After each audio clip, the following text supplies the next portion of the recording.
आप पर फिल्म भी बनाई जा रही थी रावलपिंडी एक्सप्रेस, लेकिन फिर आपने उसको अपने से अलग कर दिया। और न सिर्फ ये बल्कि आपने कहा कि मेरे पे नहीं बनाई जाए। What was the reason? नहीं, मैंने प्रोड्यूसर और डायरेक्टर को मैंने फारिग कर दिया बिकॉज वो मेरी बात समझ नहीं रहा था कि बायोपिक का बेसिकली मैं जानता हूँ अपनी वालदा को। This film is all about the mother loves for a son and son loves his mother. तो ये एक माँ बेटे की कहानी है, तो उसके अंदर क्रिकेट है थोड़ी बहुत। तो वो मेरे ख्याल में मेरे कैरेक्टर को या मेरी चीज़ को एज एन ऑथर मुझे समझ नहीं पा रहे थे। तो आई थिंक हमारे डिफरेंसेस क्रिएट हो गए और हमने छोड़ दी फिल्म। बट फिल्म बनेगी, अच्छा, लेकिन डिफरेंट प्रोड्यूसर्स के साथ और डिफरेंट लोगों के साथ बनेगी। अच्छा, आपने मोहम्मद आमिर के बारे में कहा कि उनको ज़ाया ना किया जाए। मतलब डू यू थिंक कि उनकी इतनी ज़्यादा कंट्रोवर्सीज़ के बावजूद क्या उनको क्रिकेट टीम का हिस्सा होना चाहिए? देखिए, मेरा ये ख्याल है कि आमिर ने, खैर ज़ाया तो कोई किसी को नहीं करता, खुद अपने आप को हमेशा इंसान ज़ाया करता है। I don't think that he handle his talent very well. I don't think he handle his career very well. आप कोई बच्चे तो हैं नहीं, दूध पीते बच्चे तो हैं नहीं। 18 साल के आप हो गए हैं, ट्रैवल कर रहे हैं, चले एक मिस्टेक क्रिटिकल होगी, उसके बाद उनको आके अपना ख्याल करना चाहिए था, ट्रेनिंग करनी चाहिए थी, 150 प्लस बॉलिंग करनी चाहिए थी, एटलीस्ट 150 बॉलिंग करनी चाहिए थी। जो कर्ज पाकिस्तान का आपके ऊपर चढ़ा हुआ है वो आपको उतारना था, और किस तरह करना था उस हिसाब से। देखिए, मेरी मैनेजमेंट के साथ भी नहीं बनती थी, लेकिन मैं ये तो नहीं करता था कि रिटायरमेंट दे के चला जाता था।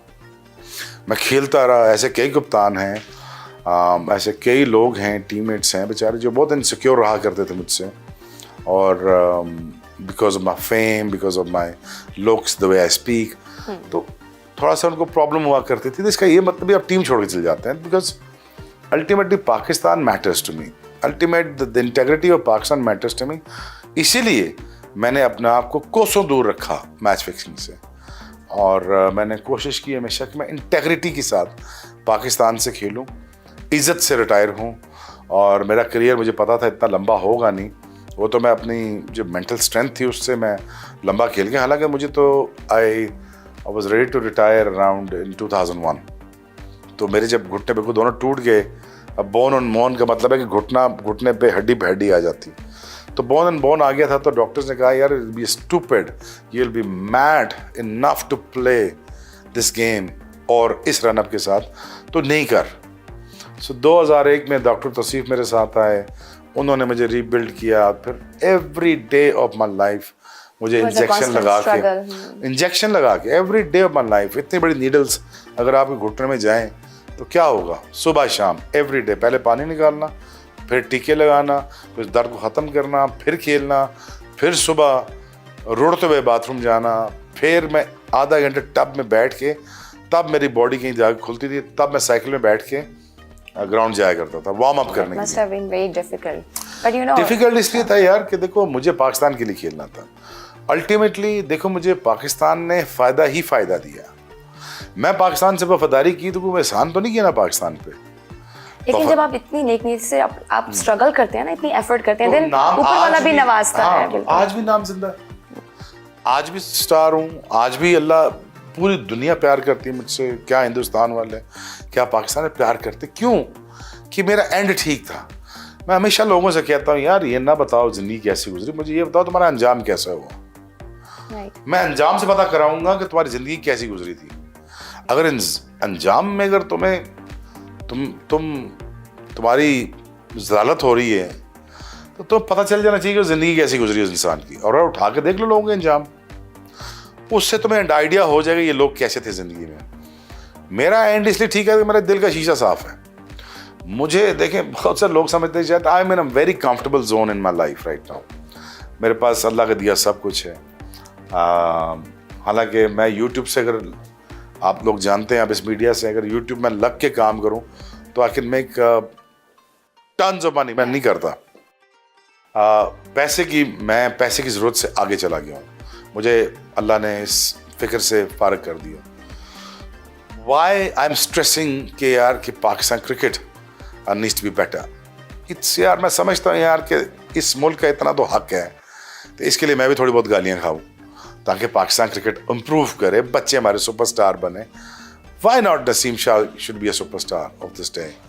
क्यों वो 500 ओवर नहीं कर सकता? क्यों शाहीन शाह अफरीदी नहीं बन सकता बड़ा स्टार? रिसेंटली वर्ल्ड कप में Shaheen Shah Afridi was also got injured due to the knee injury थी उनको, तो वो नहीं उस टाइम पे कर पा रहे थे। तो जब आपने देखा तो आई मीन आपकी कैसी फीलिंग्स थी? Must have been could have relate that to. अगर मैं उसकी जगह होता, वो 12 मिनट, वो 12 बॉलें, वो 12 बॉलों से मैं दुनिया का, पाकिस्तान का सबसे बड़ा सेलिब्रिटी बन जाता, मैं नेशनल हीरो बन जाता। मैं एक बॉल करता, आके गिरता, मेरा घुटना टूटता, मेरा मुंह लगता, मेरे मुंह से खून आ रहा होता, मैं फिर खड़ा होता, फिर इंजेक्शन लगाता है इसके अंदर, सुन्न करता घोड़े को, फिर आता, फिर गिरता, फिर उठता, फिर आता, फिर गिरता। लोग कहते तुम खत्म हो जाओगे, घुटना टूट जाएगा, मर जाओगे। मैं कहा मर जाना बेहतर है इस वक्त, वर्ल्ड कप हाथ से ना जाए। That will power, that strength. ये था वो मोमेंट जहां पे आप सुपरस्टार बन सकते थे। ये था वो मोमेंट, अगर मैं होता तो मैं पाकिस्तान के लिए मर जाता। राइट, मैं तोड़ देता घुटना, घुटना जुड़ जाएगा बाद में। ये लम्हा, That was a ये precious moment. वापस नहीं आना था। स्पॉट फिक्सिंग कैसे होती है और हमारे प्लेयर्स ही क्यों पकड़े ये जाते उस हैं? बंदे से पूछ रहे जिसको बट यू पता ही कख नहीं है। But you have seen it ना। नहीं, आई डोंट नो ना, मुझे पता ही नहीं स्पॉट फिक्सिंग। मुझे ये भी नहीं पता फैंसी फिक्सिंग क्या होती है। ऑस्ट्रेलिया के बैट्समैन को आप बहुत टफ टाइम देते थे, तो what do you enjoy most उस टाइम में, ऑस्ट्रेलिया के साथ खेलना या इंडिया के साथ? जो मेरे एरा के बैट्समैन थे वो दुनिया के सबसे बड़े बैट्समैन खेले हैं। सचिन तेंदुलकर हो गए, राहुल हो गए, रिकी पॉन्टिंग हो गए, टस्कॉथिक हो गए, आप चलते जाएं, लाइन इतनी बड़ी है। जो आज के दौर में होते हैं ना ये लोग आज के दौर में होते ना, इन्होंने भुरता निकाल देना था मार के इस बॉलिंग लाइनअप को। इन 3 दायरों के अंदर उन्होंने भुरता निकाल देना था। ये तो लकी है, रिकी पॉन्टिंग जैसा एक पागल शख्स नहीं है इस क्रिकेट में, जो फास्टेस्ट बॉलर को भी कुछ नहीं समझता था। वो आगे सामने फ्रंट फुट पे पुले मारता था। तेंदुलकर के करियर में आप शोएब अख्तर एक ड्रोने ख्वाब की तरह थे, तो ग्राउंड से बाहर यू हैड अ फ्रेंडशिप, और कैसा रिलेशन था? देखिए वो ग्रेट प्लेयर थे। I am not even close to Sachin Tendulkar और वसीम अकरम और एनीबडी एल्स। मैं कोई ग्रेटेस्ट प्लेयर नहीं था, बिकॉज मैं ग्रेट प्लेयर इसलिए नहीं बन सकता था कि मेरी फिटनेस नहीं थी। मेरे घुटनों में दर्द था, मैं कर नहीं सकता था बॉलिंग। जितना मैं कर सकता था मैंने किया। ग्रेटेस्ट प्लेयर बनने के लिए आपको फिटनेस चाहिए होती है, आपको टैलेंट चाहिए होता है। शौक था मुझे, टैलेंट था, बट आपने जितना किया कमाल किया ना। बस चलो जितना किया पाकिस्तान के लिए किया, लेकिन वो मेरा नाम जोड़ दिया गया। हालांकि उनका नाम जोड़ा जाना चाहिए था वसीम के साथ, वो लकीली मेरे साथ जुड़ गया उनका नाम। उनको पहली बॉल में मैंने आउट कर दिया। But he is the greatest player, greatest ever. और बड़े मुश्किल बैट्समैन थे, बड़े तगड़े बैट्समैन थे। I think he is the finest player of the history of cricket.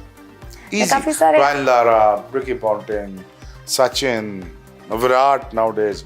I think Babar is coming along, अगर अपने स्ट्राइक रेट को बेहतर कर ले तो।